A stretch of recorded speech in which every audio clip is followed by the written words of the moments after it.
I always knew God was with me to what I thought to the nth degree, but I really didn't know until I finally accepted him as my Lord and Savior after my wife's conversion. Mm. We got married in 1970, and she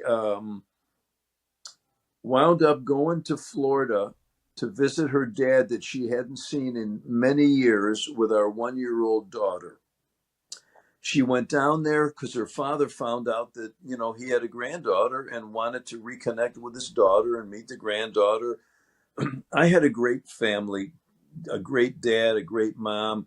And I really encouraged Diana. I said, Diana, listen, I know your life didn't go exactly the same as mine, but go down there, go see your father. And so she went down, and she was going to stay there for a week. And, we didn't have cell phones in those days. That was 19, probably, yeah, 19, early 1970. And every time I would talk to her on the phone, the landline, uh, she, miss you, honey. How's everything going? How's the baby? All that. But she kept saying, when I get home, we got to talk. And I'm thinking, okay, we can talk. And I had no idea what she wanted to talk about. But 1 week turned into 2 weeks, turned into a month. And Whoa. what wound up happening was her father got saved, unbeknown to Diana, and he had a revival week. He had a church. He did the Italian service in the church in Italian, and they had a revival, and it was a Messianic Jewish believer. And Diana went because she just went. She didn't know anything about it. And after that revival, she got saved, and she said, "This guy knows my Jesus Mm. better than I do." And from that point on, she was on fire for the Lord. So she flies back to Syracuse, gets off the plane.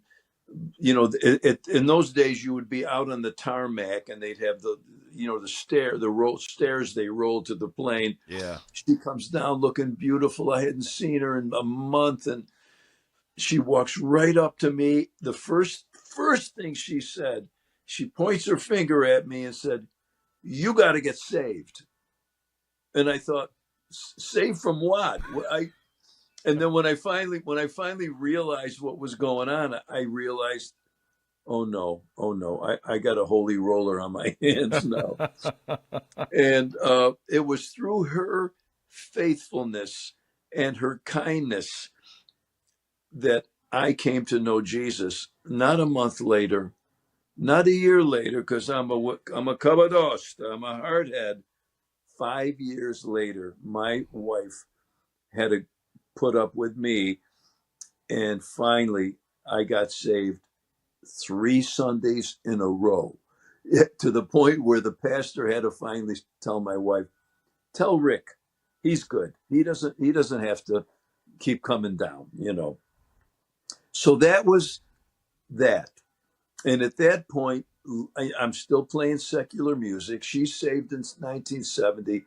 Um, I'm saved in 19. No, she's saved in 1972. Excuse me. It was 1972 because our daughter was 2 years old. Mm-hmm. So now um, I'm just living my life playing music, growing in the Lord, going to church every week, learning more about Jesus. And this is now when I said I was working at the Chinese restaurant, happy and content, when all of a sudden something came up where I was able to audition for a band called the Outlaws. I got that gig, and all of a sudden I'm playing with a big band, touring, first class airfare, the bus tour, Europe, everywhere. And it was pretty cool. And I was grateful to God for that gig. And I was grateful that I got it as a Christian and not before I got saved, because, it was what you would expect it to be. Great guys in the band. I loved them. And it was wonderful.